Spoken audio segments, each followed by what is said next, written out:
Okay, I'm back here just a moment to still continue on with part 2 of biblical polygyny. Is it lawful? Um, you know, it's fine. I'm finding it hard to find words to kind of comprehend the reason why people hate this particular lifestyle so much. I understand. I get it. I get the fears.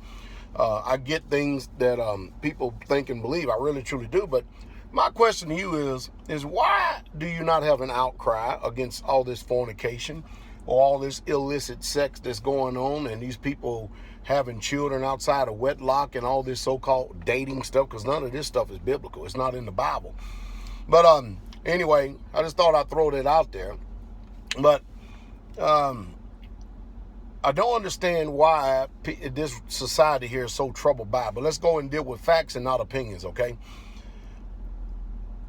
The majority of the patriarchs in the Hebrew community, Hebrew Israelite community, and I'm talking about Abraham, Isaac, and Jacob. If you believe the Bible, then guess what? You're going to see them in the kingdom.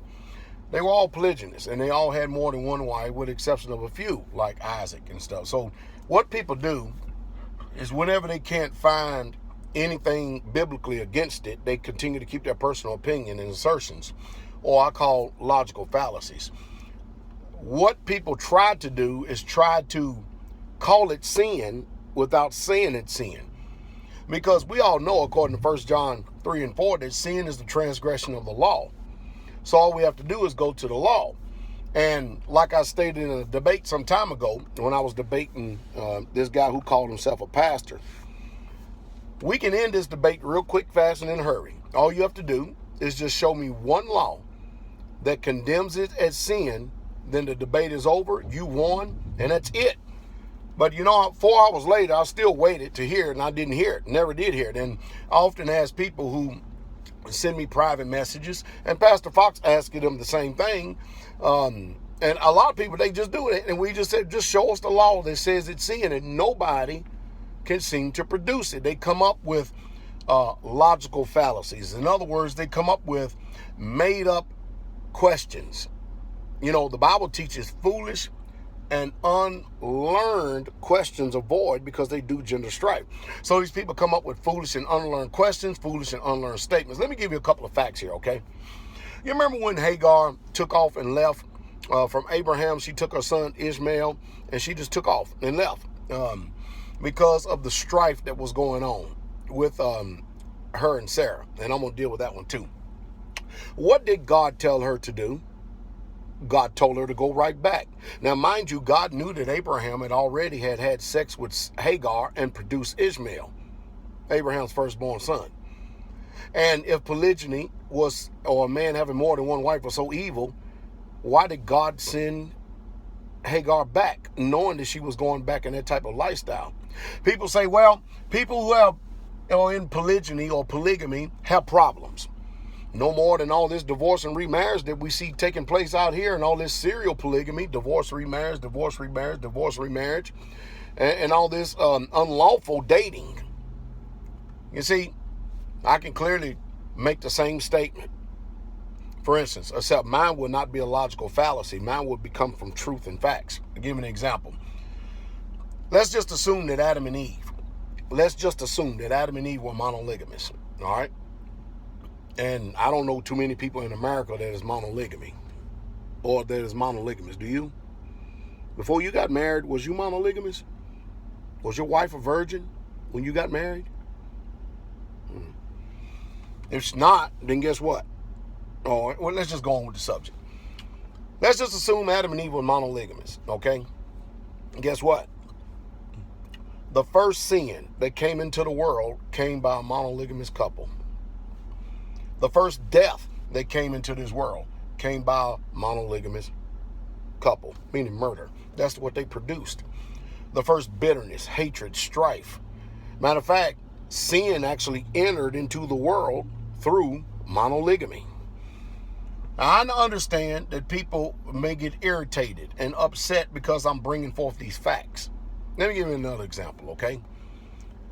As painful as it is, and the reality of it is this.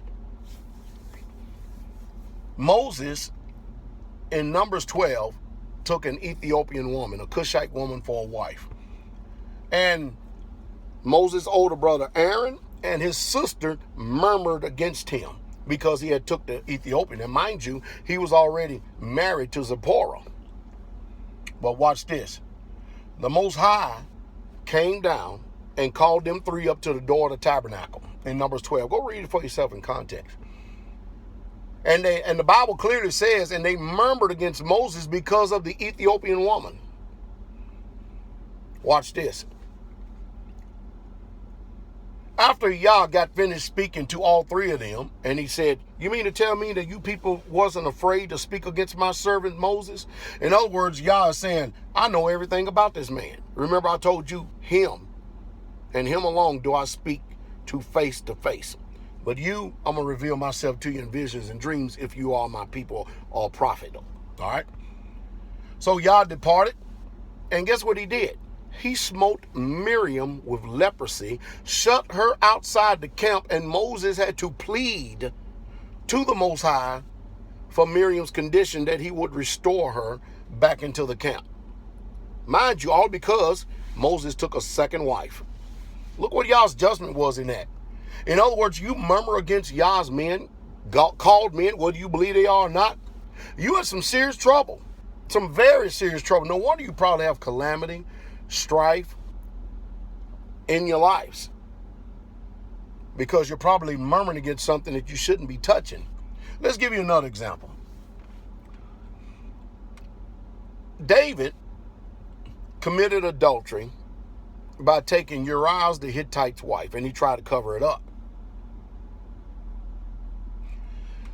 He didn't cover it up. He may have covered it up for a time, but Yah, through the Most High, the Most High's prophet Nathaniel, or Nathan, revealed it to David that you are the man. And then guess what? All this calamity came into his house. Now, David had a man murdered, thereby having blood on his hands. My question is this, and I want you to answer me. Why did not the Most High, the creator of the universe, the one that we all say we love, why did he not condemn David, but instead put his sin away from him? Why did he not demand a divorce from Bathsheba, but instead he brought forth Solomon?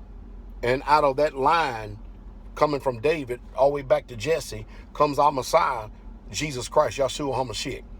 What in the world is going on? See, most of you are under strong delusion to assume and believe that he's going to change his program to suit you because you have a Western mindset and you live in a Western society that deals after Western philosophy, coming from the history of the Romans and the Greeks, who have this uncanny ability to be able to steal all the glory of antiquities, including his history, and repackage and present it as if everything in this world and this earth originated with them. That's much to be desired, isn't it? David talked about that the musical instruments is the delights of men, but when you go look behind that word musical instruments, you'll find out that the delights of the sons of men are wives and more wives. In other words, just because your translation, especially in the New Testament, says a English word one, you need to go back and look behind that word, or the word own as presented in 1 Corinthians 7. Go look behind that English word that's presented to you and see what the original says. You're going to have problems. You're going to have some serious problems, because you're going to find out that surely the penmanship of the scribes are in vain. In other words, people have translated this Bible the way that they wanted it to be translated based on the society we live in. And many of you don't have any idea of the connection between the Old and the New Testament, because the books of the Apocrypha that breached and it bridged together the Old from Malachi to the actual, check this out, to the actual New Testament has been taken away from us. Who did that? Because it's in the original 1611 King James Version of the Bible. See, you have been gamed and you have been toyed with, some way, shape, fashion, or form. Now, I realize that people don't do things right in this world, but however, there are some good men in this world that do things right. We'll come back and hopefully finish it up with a part 3 at another time. Just stay tuned. I hope you're getting educated.